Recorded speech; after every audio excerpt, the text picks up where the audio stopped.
What's going on all? It's the aftermath. Thanks for tuning in once again. Tank Davis versus Garcia. After the fight, just a quick recap. Thanks for stopping in once again. If you are new, hit the thumbs up and hit the red button. Let's keep the show going, let's keep the channel going, and thanks for your support. I appreciate it. Okay. Basically, I hit the nail on the head. If you have been tuning into this channel, I said exactly what happened. Tank Davis stays low enough not to take that fully impacted shot from Garcia. Understand that Garcia is trying to throw this hook, the signature punch of his that knocks people out, which is a great punch. Okay, it is a signature punch. It does do the job, but in this case, he's challenging a shorter guy, and Tank, staying low enough, was able to partially take the shot and shoot his own shot. That's what ended the fight, really. He was just quick enough to fire back, to counter with a straight left, which is Tank Davis's signature punch. That was exactly the same punch that I said that he would throw to end the fight. Okay, I did also mention that that it wouldn't go the distance. You got to understand both guys are going for the KO. Both guys are young. Both guys have over 80% knockout ratio. It was definitely going to be a stoppage or knockout. Now, I think that Garcia didn't want to go up by knockout. I think that although he did get really hurt from Tank, I just think that he didn't want to continue and get knocked out, because he wasn't really doing anything that was bothering Tank. As soon as Tank took that left hook of his, partially took it, I should say, by keeping low, like I mentioned, which was the key factor, to keep low. This is what he done. Okay, so as soon as he saw Garcia throwing the hook, he ducked low enough, partially took the shot, and then threw his own. Very well timed. One of Tank's favorite punches is the straight left. Catches a lot of guys. Also understand that Garcia's trying to throw a check left hook, and the hook is always slower than the straight. You got to understand that. If you're throwing a signature punch and it's a hook, it's gonna take a lot longer than someone throwing a straight shot. The guy that's throwing the straight shot is gonna catch you because you're winding up the shot to take the hook. Understand that this is a check hook. It's not a short hook. Okay, so Garcia's biggest problem was going deep inside the pocket, staying in the pocket, not setting up the hook. I said that Garcia, if he wants to win this fight, is going to have to control distance. He failed to do so.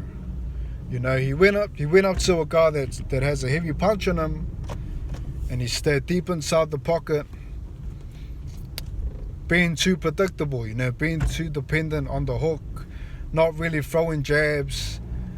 And what I mentioned was that he needed to hurt him with the right hand. He didn't do that.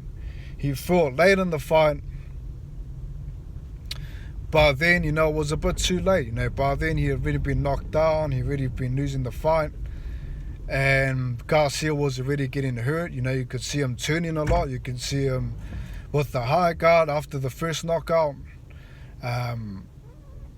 But this was the key for Tank. Setting up that straight left from the hook, from the predictable hook from Garcia. It was a poor performance from Garcia, in my opinion. He didn't really have a plan B after the knockdown. After the knockdown, he goes straight into it again.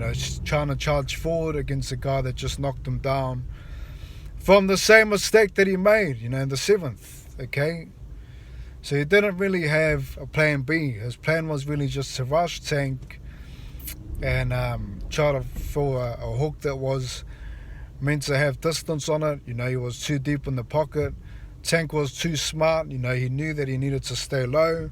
He knew that he could catch him fast enough. Understand, like I say, the straight's always going to beat the hook. Garcia never really had an answer after the hook, but a right hand that wasn't really hurting Tank. And he was just, too front foot heavy. He fought the fight that he wasn't meant to fight. In my opinion, he should have been on the back foot, throwing the jab, trying to set up the left hook, and hurting Tank with the right hand. Instead of shooting downwards, he should have been throwing uppercuts, possibly, right uppercut followed by the left hook, something in those lines. Trying to keep Tank upright so you can land it flushly, or getting Tank to chase him so you can catch him. But instead, he went too deep inside the pocket, was too upright, didn't really show lateral movement or anything like that. He wasn't really changing any angles. And, Tank knew that he had him. He was measuring him up, holding that right hand, timing that left hook. As soon as he threw it at close range, Tank would stay low and hit him with his signature, which is a straight left. And that was basically the fight. In my opinion, Garcia probably could have continued. I could understand that he was getting hurt, and I believe that he didn't continue because he didn't want to get knocked out. He got up around about 10. He was walking fine. Like I say, some boxers, they fight with broken jaws. They continue fighting. I just think that Garcia had no answers for Tank, and I think that Tank Davis just showed exactly why, he's considered to be one of the top contenders and why he's more experienced than Garcia. He showed it in the ring. He showed that he can box on the back foot really well, and he showed that he has that power to end it with the body shot as well. So big props to Tank Davis getting it done as expected, as I predicted. I did say round 8 knockout. He got the round 7. That was pretty close in my opinion. Exactly the same punch, exactly the same way that I pictured it. And I just think, Tank Davis was just more well-rounded fighter than Garcia, and it just came down to that. I don't see them having a rematch anytime soon. I think that Garcia understands that he needs a plan B against a guy like Tank. He needs to learn how to move more. He needs to learn how to, use his height, use his reach against a shorter guy. A lot of heavyweights, a lot of boxers, I should say, tall guys are unable to box on the back foot and use their reach, like they should. Especially if you're setting up, a check left hook, like I say, you need that distance, you need to measure it. You can't afford to close the distance against a shorter guy that can punch. That's my take on it.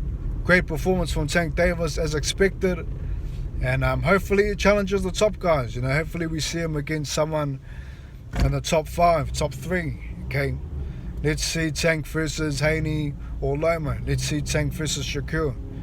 That's my take. Leave yours. Look forward to the comments. Like I said, if you're new, hit the red button. Thanks for tuning in once again. Smash the thumbs up, and I'll catch you next time. Look forward to the comments. Peace. Take care. Have a good one.